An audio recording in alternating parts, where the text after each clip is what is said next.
All right. Good afternoon and welcome to this week's Iowa Learning Farms Conservation webinar. Um, I'm excited to be back with our Beyond the Basics series of cover crops as part of our webinar series. And we're doing it again in person, no PowerPoint this time. So we're doing this without a net, without our normal PowerPoint. So really excited to have Shelby Gruss with us. Shelby is an assistant professor and forage extension specialist at Iowa State University in the Department of Agronomy. And I'll ask Shelby to describe kind of how long she's been at Iowa State, but just say, it's really exciting to have a forage extension specialist back at Iowa State. It had been a while, and Shelby is doing some great work, and I really look forward to getting to know a little bit more about that work, and I hope you do as well. As always with this format, please type in questions into the chat box. We want to get your questions answered, and I certainly have a few questions, but this will be a lot better if we get your questions answered. So feel free to type any questions for Dr. Gruss into the chat box, and we'll get those to her as we go through this. So Shelby, maybe you can tell us a little bit about yourself, your background, and kind of what brought you to Iowa State. So I'm an assistant professor in forage extension, and I've been at Iowa State for almost 3 years now. It'll be 3 years in November. And my background, I did my undergrad and my master's at Illinois, or University of Illinois. I was there for a few years. I focused on plant breeding at the time, hopped over to Purdue to do my PhD in plant breeding, actually, and I got to work on a forage crop. I got to work with forage sorghum. And so we were testing it in forage plots, grazing, and I fell in love. You were grazing in the plots as part of your research? Yep, as part of my research, we were grazing in the plots. We wanted to make sure it was a valid forage option still. And I was working with the forage extension specialist there, fell in love with what he did. And I said, hey, I'm not doing plant breeding. I'm going to be an agronomist. Okay. So I switched tracks, and then I went to Michigan State for a postdoc. And when this job opened up, it just felt like it fit perfectly. I'm from the Midwest, corn, soybean country, and kind of moving over there. So we came over here in November of 2023. Yes. Okay. Sorry, I had to do math in my head. Yeah, right. So anniversary this fall. So this fall. Yeah. So I guess tell us a little bit thinking about forage and cover crops, kind of how cover crops might fit in as we think about forage. I think cover crops are a great option, especially here in Iowa. I think most of our guys that are cattle guys have grow crops as well. And so it's just a natural fit to start being able to expand our grazing season and get that additional forage, especially right now. Cattle markets are great, and we want to be able to have as many animals on the land as we can. And we can't do that without extra forage availability. And so cover crops typically fall into places where our cool season pastures don't perform well. So it's kind of a perfect setup to really be able to maximize our grazing season. Okay. Well, you're definitely speaking my language when we say more cattle in this.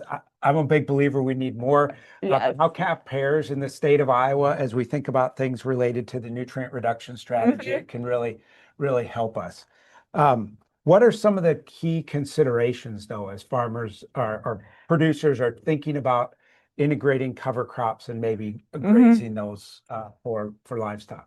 Some of the things that I like to think about is what is the window we're trying to cover? What window do we have available? So as I think about Iowa, we have a lot of corn and soybeans. And so typically that summer has something on the land. Something is there. And so then we're trying to fill gaps in the fall and in the spring. And when I'm thinking about selecting for that, it's how much time in the fall do I have? Because we like to make sure our corn and soybeans have as long as season as possible. So we don't have a huge window there. So there's not a lot of time to get something established. So then I'm thinking about, okay, what winter annuals work? What will survive winter that I can plant now and graze earlier next spring, or harvest it for a forage, or whatever that goal is. And then I also like to think about, I don't know if you've seen a normal year in the last 15 years. Right. No, it doesn't exist anymore, it seems like. Is a lot of these, what we consider cover crops or forage crops, are very versatile in the annual space. So if it's super wet in the spring and we get delayed planting, we can put out a sorghum Sudan grass and get some forage within 40 days. And so we can get some things that can be a savior crop in different situations. Okay. And so I like to think about it in that way. What gap can I fill and what is going to be able to fit within that gap? Okay. I guess one thing that I've heard brought up a little bit in thinking about grazing some of our, really early in the season on those cover crops is compaction. Yes. Have you maybe you've gotten the same question and Oh yeah. better for an agronomist or Yes. agronomist and forage person to answer it than me. So what? So compaction can be a concern. So we do need to be thinking about it. We need to avoid grazing when it's too wet. And I know that can be a challenge in the spring. That's a lot of times when we get most of our water that comes in. But we need to be smart about it. There was this big review that was done, and they looked at how much compaction are we really getting. And yes, that when we grazed it, there was some compaction, but there was only like 2 out of the 100 studies that had compaction that limited root growth. Okay. So we did not see that compaction really inhibiting root growth and those types of things. And when it did, they had really high stocking rates and it was wet. Okay. And so it was kind of the setup for having issues. Yeah. And so compaction can be a concern. And most of them are freeze thaw cycle. So if we graze in the fall, we typically can get through that and the compaction is not an issue the following year. And so it's not something we're going to see if we graze it bad one year, you're not going to continually see that compaction issue for the following years, most likely. And it's good to hear that when maybe you're practicing best practices of limiting, stocking when it's really wet or overstocking, that we can minimize any risk there. Definitely, yes. Just keeping good grazing practices can be very helpful in that. It's great to have that. That'll help me in thinking about those for the future. I guess what cover crop species have been found to maybe be most commonly used or best for grazing? I think this one's not going to be a shocker because it's just the most Winter common cereal rye? winter cereal rye. It is a great option as a forage just because it establishes in the fall. Okay. And you can establish it well and it can survive to winter. Now, as we start thinking about like some of these guys are probably in silage rotations as well. Yeah. When you can plant in silage, you can probably get an oats in with a brassica that grows really quick in the fall. Okay. And then you'll have a winter kill, basically cover crop to graze. Okay. And so depending on the rotation, that's kind of what I've been seeing. Okay. Now, no, we're talking cover crops, but I want to ask you about this. I think you're also doing some work with summer annuals for forage. So maybe tell me a little bit about that and what you're finding. Yeah, so we actually have a couple trials out with summer annuals right now. One of them is like a mixture trial, trying to see how monocultures and just simple mixtures and then compared to greater, bigger mixtures. We have in the field, actually, that one's in a few states right now. Oh, really? Yeah, and so I'm excited to see what happens this summer for that. What states do you have it? We have it in Missouri and Ohio. Okay. Yep. Okay. And so we have that going on, looking at summer annuals and then some summer annual forbs, seeing how the summer annual forbs grow here. And they're planted in monocultures, which most of them I probably wouldn't suggest that. Yeah. But I just want to see how they grow, if they're producing well in Iowa. Some of them like Korean Lespedisa, which not many people probably use. Yeah. And so, and that's a great forage. And I just want to be not Cerisa Lespedisa. No, not Cerisa Lespedisa. It's Korean Lespedisa. Okay. It's different. It's an annual. It will not take over your field. Okay. I just want to, for my prairie friends out there that might, hearing that Lespedisa and like, the fear is in them. Sorry about that. I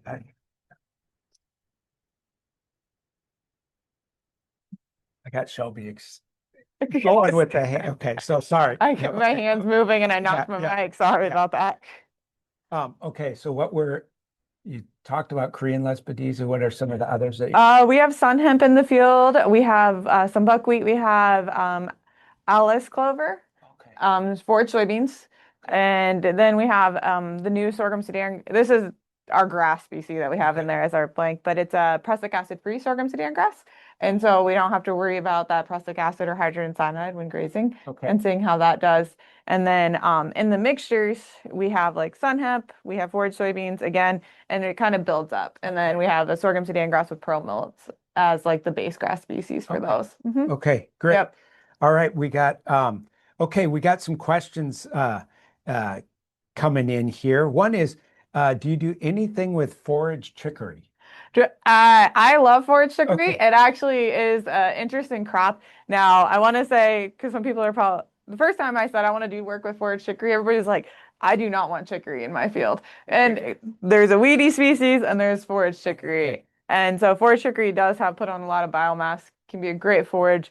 It has a great mineral balance that Oh, most of our forage species don't have. okay. I typically see this in pastures though, so it's more of a pasture one. You can graze it early, you graze it late. Typically, it's like one of the ones that kind of come on early and late. Okay. But yeah, I think it's a great forage, and it's forage specific chicory. A lot of times cattle will be grazing that very well. Great. Um, is there a best grazing cover crop mix you're seeing for volume and nutrients or weed suppression? Any? Is there? Not that you're big encompassing question. Yeah. There that I really got to be focusing on our goals. A lot of times our cover crop mixtures, it's when you graze it Okay. for Okay. nutrients and yield, because as things mature, our quality goes down, our nutritive value goes down. And so if you're grazing even like a sorghum Sudan grass when it's young, it's really good quality. But once it starts getting into boot and heading out, we're going to see that quality plummet very quickly. Okay. It is a great weed suppressor. And so when I think about that, I like to think about what can I get in the mix and enough of it in the mix to do its job. Okay. So like if you want weed suppression, having those warm season grasses in there at a good proportion because they grow fast, help start to suppress the weeds. And or oats or cereal rye, those types of things, depending on when you plant it. And then if you're looking at nutritive value, yes, our legumes do a really good job, and so do our forbs. But we want enough of it in the mix to do its job. Okay. If I only see one every 5 feet, okay, it's not going to do much. So yeah. All right. How tall should the cover crop be when you start grazing? Oh, which species? Okay. If I'm thinking of cereal rye specifically, cereal rye is a very fast grower. I feel like you turn around and all of a sudden it's headed out and it's gone. But cereal rye, we can start grazing it pretty young. About 8 inches is when you can start grazing it. And if you're doing fast moves, you can even start probably at 6. It's pretty fast, but I mean that's like everyday moves, if not like moving the animals every day. Okay. But if you're going to kind of continuously stacking it, waiting to that 8 to 10 inches will be helpful. But one thing that I like to think about with rotation is cereal rye will regrow. And so after you graze it, and so at that young of a stage, and so not grazing it too low if you want it to regrow. So getting those quick rotations is going to be important. Now, if you think about a warm season cover crop, those are going to be, we're going to wait till they're taller. Okay. We're going to let them get up to about 20 inches tall, really make sure that we have enough forage out there, because those, a lot of times when we are grazing in the summer, we do want to come back to it. Okay. So giving it enough growth that we can leave at least 8 to 10 inches of stubble height for it to grow. To regrow. Back. Yep. Okay. Okay. Great. How do do the dietary needs of different species, cattle, sheep, etc., play in with cover crops for forage? Different species. We got to think about a little bit just of the needs of the animal and what that is there. There are some species that, like our sorghum Sudan grass, some people like if you have horses, it doesn't mix well with it. But a lot of times it's kind of taking the steps to know what the nutrient requirements of your animal is and how you're going to be, and when you're going to be grazing it and what you're grazing. Okay. So like if you have sheep and goats, sometimes the 5 foot tall sorghum Sudan grass is intimidating for them to go into. And so you're probably not going to get the utilization as easily out of that as fast. But with every animal, as you change forage sources, giving them an adaptation period is going to be helpful to make sure that they have time to acclimate to it and be able to acclimate and graze that well. Okay. Yep.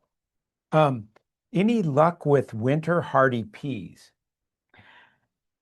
I have not heard of too many. There is like an Australian winter pea that supposedly maybe, Okay. but the problem is it takes so long to establish in the fall. It's not big enough to survive. When we Our, get those cold yeah, conditions. Yeah. when we get those cold conditions Yeah. fast.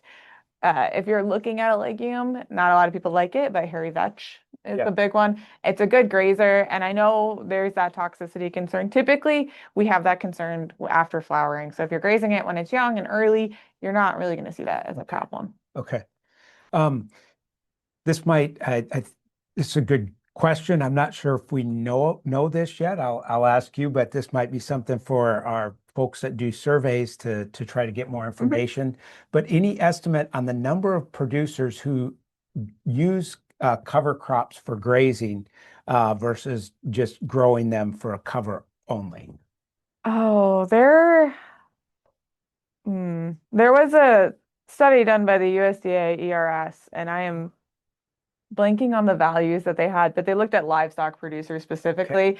And it was actually, if they had livestock, it was a fairly high number. It was like over 60% of them used some type of cover crop for grazing. Yeah. Now, if you're looking at cover crops as a whole and all the cover crop acres planted, I don't know that value. Okay. Okay. Um, I guess uh, some other questions I had are, what are some of the most frequently asked forage questions that you get? The most frequently ones I get, especially with cereal rye, Okay. when do we need to start supplementing magnesium? Oh, okay. Because we don't want, there's this uh, condition called grass tetany. And so when the plant's growing really fast, and say if you apply nitrogen, basically the plant is deficient in magnesium, and then that can cause some neurological issues with the animal. The animal is okay. With the Okay. animal itself. So typically it's a cheap option to not have grass tetany happen. And so start supplementing a couple weeks early. And then I get a lot of questions. Supplement with the animals. Supplement with the animal, Animal. supplement Okay. mineral with the animal. Okay. Yep. Okay. Sorry. Yep. Uh, I and bet then everybody else knew that, and I was slow on the uptake. no, you're good. Yeah. And then the other question I get a lot is, should I apply nitrogen? And Yeah. when should I apply nitrogen? Okay. And that, again, it's going to vary on what cover crop you put in. But typically we do see yield boost with nitrogen applied. There is a lot of work going into cereal rye right now if we should do fall or if we should do spring. Typically we talk about spring, early spring, right when it starts waking up to give it that boost. If we do that, really supplement with magnesium because that can really lower our magnesium in the plant. And then when I think about like our summer annuals, cover crops and things like that, about 50 pounds to 100 pounds, depending. Uh, I wouldn't do 100 pounds all at once. It'd be 50 pounds and then graze another 50. So that helps with the regrowth. Growth. Yep. Okay. Great. All right. We got a couple that, okay. What are some ways that this individual is a or these are project coordinators that are out there that might be out there for various groups?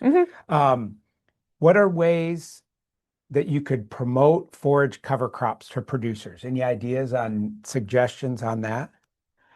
I think the biggest thing with forage cover crops is um, one is if you don't have the animals, where do the animals come from? And there are tools out there, such as the Grazing Exchange, Midwest Grazing Exchange, that if you say, hey, I have a cover crop, you can come graze, they can have that. But really the value of it, I think,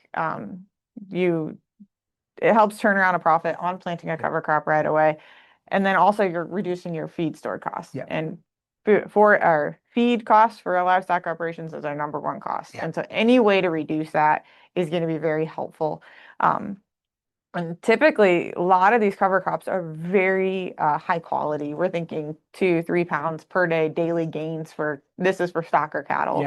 And so very high quality forage that can be utilized. So great. Is there any concern about the herbicides used on the prior crop and how that might impact the cover crop and any grazing restrictions? Always check labels. Okay. Always check your labels. That is a very that could be a big problem. Okay. Especially like a lot of times we think of just cereal rye, so you're rotating from a grass to a grass, Yes. so it's not as restrictive.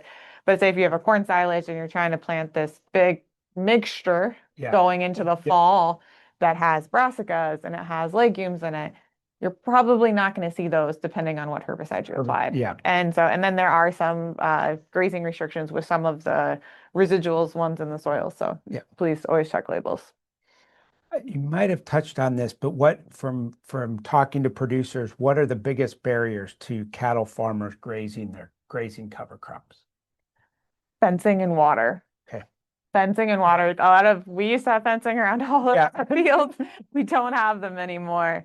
And so typically, just not having that there. But there's new technologies coming out, such as the electric fencing. Yeah, wasn't there just a field day on Yeah, the virtual collars. Yep. collars? Yeah. Yeah, Yep. and so those are going to be really helpful. And I think those are also going to be great in utilizing that because we're going to be able to really put those stockings just perfectly. Those everyday moves are going to be a lot more easy to make and just really be able to utilize that forward. Yeah, kind of getting back to your point about if depending on how big it is, how quickly you have to move it. Yep. This may help us because from what I understand, you can kind of draw where they're Yep, you basically draw it on your phone and you Okay. say, here you go, move it through. Okay. And one thing that I will point out, I was talking to some researchers in Nebraska that have them on theirs.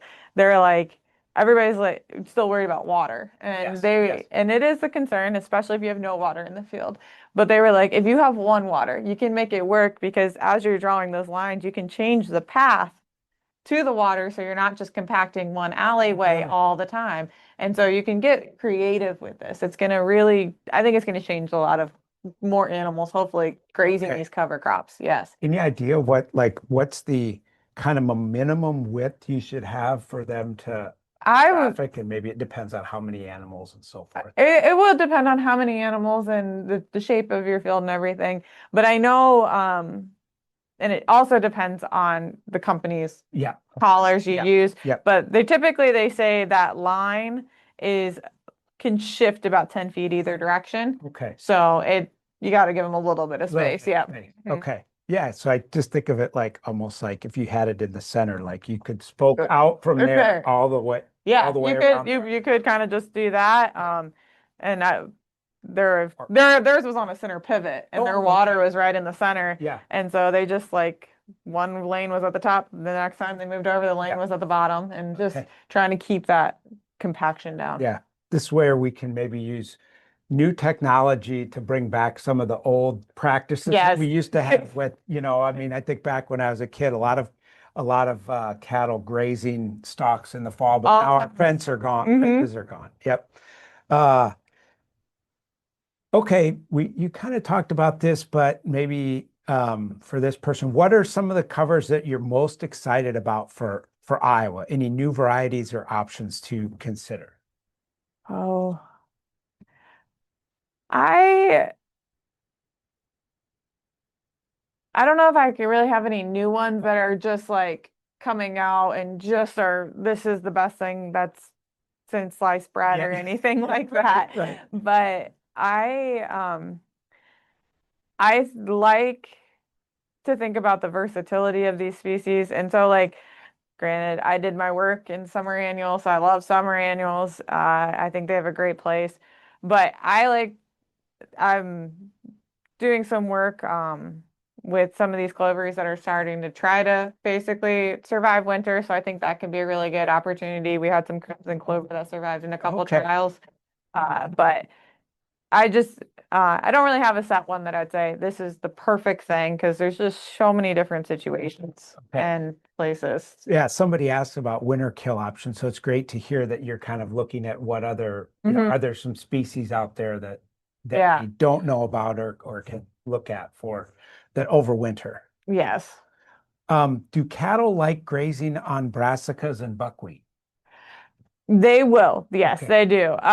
Sometimes people will be like, it takes them a day or two to start eating it. It's like introducing a child to a new thing. They're like, what is this? I don't know about that. And they'll start grazing it. I have some people that are like, that's their favorite thing in the world. And other people are like, I don't know about that.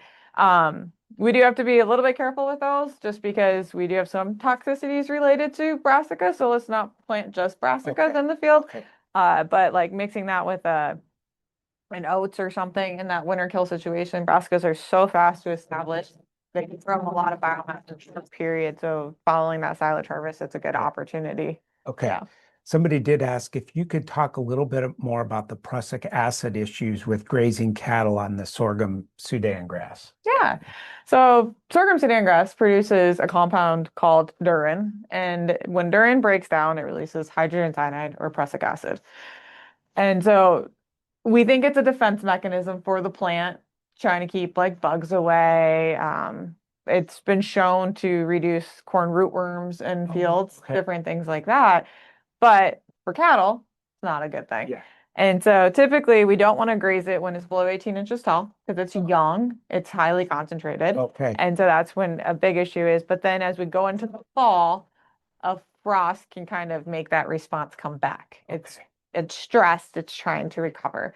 And so we think after a frost, we wait a week. Okay. And then the plant will stabilize again and we can go back. Okay. That is So a not rolling. that once you get a freeze, you can't graze it Yep. again in the fall. You just You gotta wait. Yep. And that's a rolling suggestion. So if I have a frost on day 5, that week resets until the plant's killed. okay. When we get a killing frost, we wait that week and we're okay to go. Okay. So it's just that way. And then also extreme drought with the nitrogen effect can cause it to increase as well. Okay. Yeah. Yep. Okay.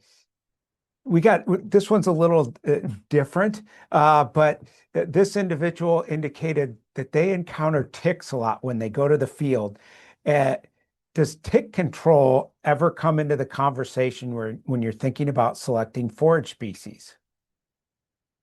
No, unfortunately, we think about how we manage our forages to reduce tick Okay, populations. they said, or is it more of a management variable? It's normally a little bit more of a management variable. Unfortunately, the management for it is cut your forage short. Okay. So we're basically removing Yeah. the home for the ticks, but also we can kind of try to remove that home on the edges of the fields. And so that's another way to start thinking about how to push those tick populations down. I know there's a big concern with the Asian longhorn tick right now in Iowa. Yeah. So trying to keep those things down. So we've talked a lot about grazing cover crops. Any recommendations for haying, wet baling, or bagging cover crops? And maybe what the best variety there too. Yes. So again, unfortunately, our winter annuals, our cereal rye. Yeah. I see a lot of triticale with this one as well, actually. Dan Anderson brings that one up a lot. Yeah. Okay. Because like winter rye, cereal rye, when it's ready at the boot stage, it's very high quality, decent yields, and really good. But it just turns so fast. And typically in the spring, we only have these very short windows to get this out of the field. And if we don't get that at the right time, we're kind of Okay. not in a good spot. So people have been going to triticale because it's just a little bit slower. Like, so you get a little bit larger of a window. Flexibility, Yep. maybe with It gives you that little bit more flexibility there. I've seen a lot of dairies go to a triticale rotation with their corn silage, and it's a great option. It's very high quality. I mean, some of that crude protein can be up into what alfalfa is, like Really? in that at that boot stage. Now, again, it drops very quickly Okay. after the boot stage, but it can be very high quality. And so I've seen that a lot. I like you said like wet wrap, wet. Typically, all of these things we're gonna make wet into whether that's baleage, haylage, or bagging it, anything like Yeah. that. We just don't have the time to dry it to down. let it go along. Yep. Yep. Yeah. We don't have the time to lay it down in the field. We don't have those windows. And then if you have a warm season, getting those dry in Iowa are very, very difficult. And so chopping it wet, it's a really great option. Okay, great. Somebody asked, can heavy grazing be an effective termination method for cover crops? Some people have done it effectively. Okay. It's not reliable Not most reliable. of the time. So Yeah. it could be effective, but you couldn't consistently count on it being Yes. effective. And if I was going to consistently count on it being effective, I would be grazing it where I'd be concerned about compaction. Okay. Like very heavy rates, very all the time, but it's like trying to get anybody. It's not a lawnmower. It won't do it Yeah. evenly. Okay. Looking through here to see if we have, oh, what, I guess, what are some of the areas that you're most excited about in your work for the future? Oh, I love cover crops and thinking about the versatility of them and trying to fit them into systems. And I think right now, especially a lot of our cattle producers are looking for ways to graze more and to expand that because our cow herd's small. We want to expand. Can't expand without more acres Yeah. and more grazing opportunities. And so I've been looking at um, basically doing a warm season to a winter annual type of rotation, but we're actually in reseeding it after the first cutting of the warm season. Some of these mixtures, we put a lot of warm seasons and cool seasons together, but depending on when we plant it, that's what we're going to get. If we plant it in early May, most likely the cool seasons are going to be dominate. Planted in June, warm seasons take Yeah. off. And so it's trying to see how we can match these pieces together. Okay. And especially as, maybe this is too simplistic coming from, somebody not in this area, but I think about, pasture, like maybe converting areas to pasture is a pretty big commitment, but can some of these, Mhm. cool season or warm season annuals help get us the forage without maybe the permanent commitment of converting to pasture? Exactly. It's that giving us that opportunity to graze a little bit more. And then maybe you decide, you know what? This field hasn't been that productive over the years. I saw a really great return by grazing these. Yeah. Now it's worth putting it to pasture. And it just gives you that opportunity to kind of expand.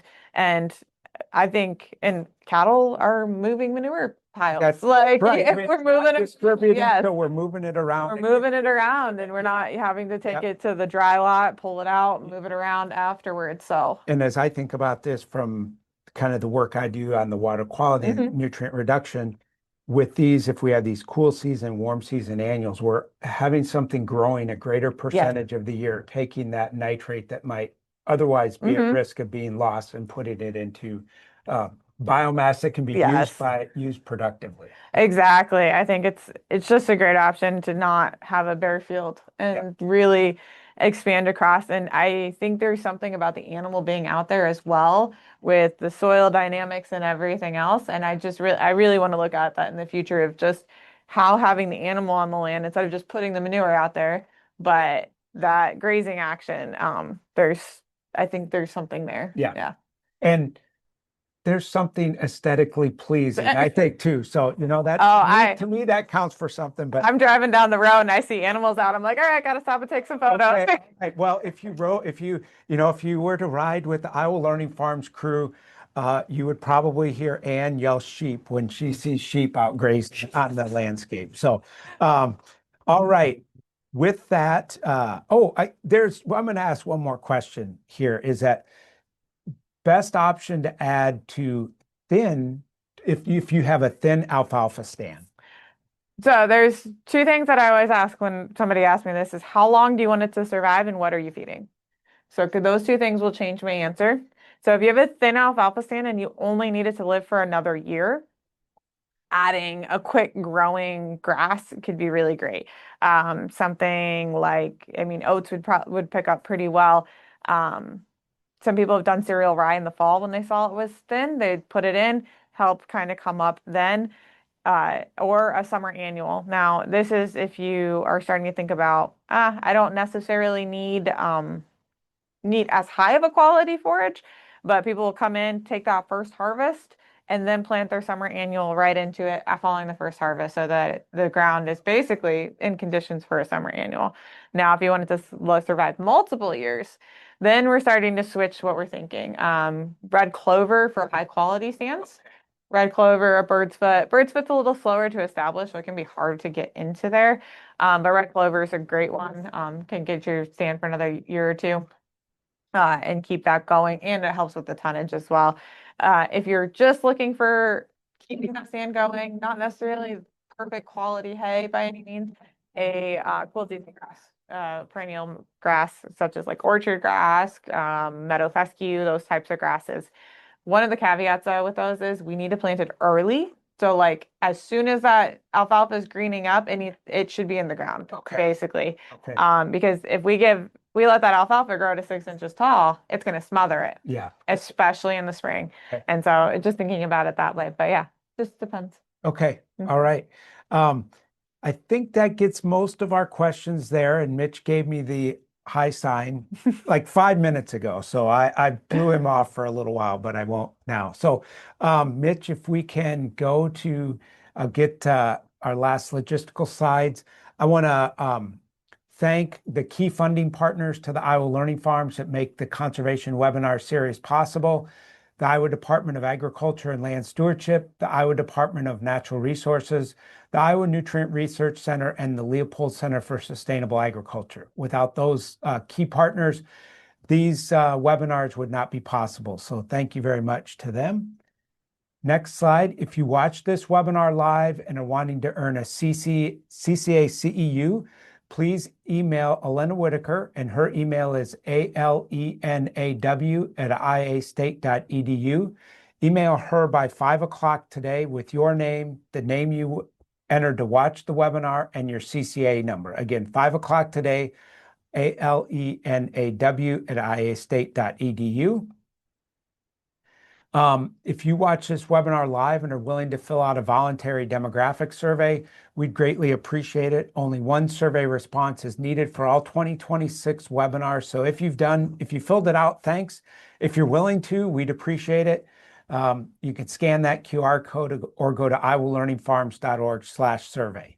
So thanks very much if you've done that. Next slide. Okay.